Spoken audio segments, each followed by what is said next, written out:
संसार में कोई दम है? अरे जेलसी जैसा दुख दुनिया में कहीं नहीं है। रोटी का दुख इतना नहीं है जितना जेलसी का दुख है। जेलसी समझते हो? ईर्षा भाव। अपना भाई अपने सामने आगे बढ़ जाए, उसका जो दुख होता है ना, उसकी जो तकलीफ होती है। और सुनो, मनुष्य गति में तो कुछ ऑप्शन खुले हुए हैं। ये तुम्हारा भाई आगे बढ़ गया ना, तो तुम भी हाथ पैर चलाओ, समझ में आया? पट्टी बांध लो, दूसरा मोहल्ले में चले जाओ। देव गति में तो वो भी ऑप्शन नहीं है भाई साहब। देव गति में तो तुम्हारे ऊपर जो देव बैठा है और तुम नीचे के देव हो, और जिंदगी भर उसकी नौकरी करना है विदाउट एप्लीकेशन, विदाउट छुट्टी लिए। कुछ नहीं कह सकते कि साहब आज मेरा मन नहीं है। सोचो, नीलांजना का है ना भाई कि मरना है जिसको, घंटे भर बाद उसे पता है मेरी मृत्यु है, और सौधरविंद कह रहा जाओ वहां नाभि राय ऋषभ देव के दरबार में नाचना है तुम्हें। अभी देवगति का क्या समझते हो?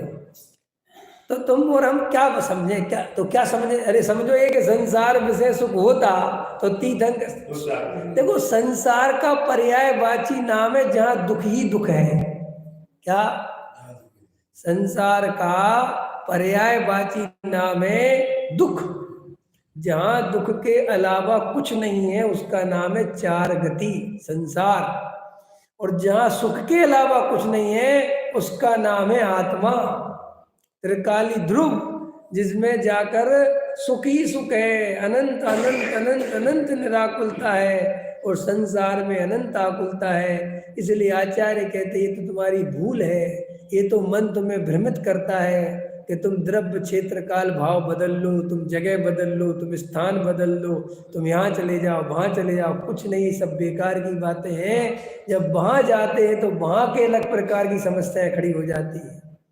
समझ में आया? हर जगह हर आदमी के साथ देख लो, समझ में आया? किसी से भी बात करके देख लो। अरे अभी हमारे एक मित्र हैं, उनने 6-7 करोड़ की कोठी खरीदी है कि नहीं? वो हमें अपने घर ले गए, तो हमने उनसे कहा, कह रहे तुम्हारे घर के सामने तो पार्क है। समझ में आया कि नहीं? कोने का उनका घर है, उन लोगों के पीछे पार्क है। तो बोले इस पार्क से हम बहुत परेशान हैं। समझ में आया? हमने क्यों? बोले इतना मच्छर, इतना कीड़े मकोड़े होते हैं, यहाँ गाड़ी रखना बहुत दिक्कत होती है, इतनी हिंसा होती है। अब जाओ हरियाली में, अब हिंसा का पाप बंधेगा। अब तो बोले हरियाली है ना भाई, अब इतनी जीव राशि होती, कह रहे बारिश में तो और मुसीबत बन जाती। अरे मैं कहा चलो वो तो ठीक है, तो इस पार्क में घूमने कब जाते हो? कह रहे घूमने मैंने देखा नहीं। देखा ही नहीं पार्क। बोले भैया सुबह 9 बजे निकल जाता हूँ, रात के 9 बजे आता हूँ। काय का पार्क? कौन सा पार्क? और वे 7 करोड़ काय को देख के खर्च करे थे? पार्क है, गेट है, फलाना है, ठिकाना है, चौकीदार है, ये कर देना आदमी तो सोचता है कि मैं तुम्हें ये नहीं बता रहा कि उनमें क्या है, लेकिन सुख कहीं नहीं है, कोई दम नहीं, बेकार की बातें हैं। समझ में आया? देखो को इतनी सी बात समझ लो, संसार में अगर सुख होता तो वास्तव में तीर्थंकर आदि चक्रवर्ती आदि त्यागते नहीं, आत्मा की तरफ नहीं जाते। क्यों जाते आत्मा की तरफ? अरे आत्मा की तरफ जाने में ही भलाई है, संसार में कहीं सुख है ही नहीं। इसलिए रुपया पैसा मकान दुकान जोड़ने का भाव आता है मनुष्य पर्याय में, लेकिन इसमें सुख मत मानो, सुख की कल्पना मत करो। श्रद्धा में श्रद्धा रखो कि हम अरबपति बन के भी जैसे अभी दुखी हैं ऐसे ही रहेंगे। क्या? क्योंकि मोह के रहते हमें सुख होने वाला नहीं है। क्या फर्क पड़ता है? देखो एक बात बताओ, तुम्हारे पेट में तकलीफ है, समझना ध्यान से, उदाहरण के लिए ताकि समझ में आ जाए। तुम्हारे सीने में बहुत दर्द है, हार्ट बहुत तकलीफ है, पेट में बहुत ऐठन उठ रही, बहुत दर्द हो रहा है।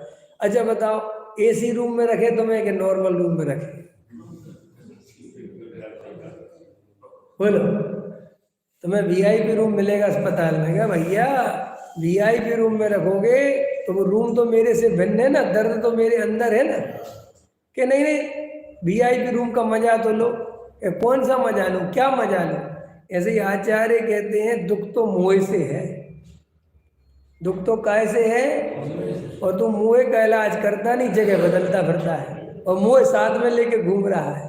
बोलो, जैसे वो कस्तूरी मृग है, तो वो कस्तूरी कहाँ है, उसके ही नाभि में, और सारी दुनिया में ढूंढता फिरता है, खोजता फिरता है। ऐसे ही वास्तव में सारा दुख कहाँ है, अंदर में, और अपन मानते कहाँ है, बाहर में।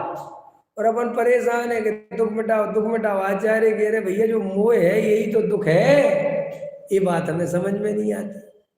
बोलो, मैं तो कभी कभी यही विचार करता हूँ कि सब बीत रहा है, सब जा रहा है, सब जा रहा है। मैंने एक दिन अभी शायद कहा था किसी को कि तुम 2-4 दिन संभाल लो अपने को तो बहुत आकुलता से बच जाते हैं। क्या कहा था, कोई कार्यक्रम हो रहा है, वहाँ भीड़ जा रही है बहुत, तो तुम्हें आकर्षित करती है, लेकिन 2-3 ही दिन की बात होती है, तुम 2-3 ही दिन संभाल लो बस, कि रहन दो बस, नहीं जा रहा। तो बहुत अनंत आकुलता से बचते कि नहीं बचते है। देखो अब इसके लिए उदाहरण क्या दे रहा हूँ कि जरा सा राग तोड़ो तो कितनी आकुलता से बचते हैं, और अगर पूरा तोड़ दे तो कितना आनंद होगा। बोलो, जब एक विकल्प हमारा टूटता है तो कितनी शांति का वेदन होता है, और जब सारे विकल्प टूट जाएं कितनी शांति का वेदन।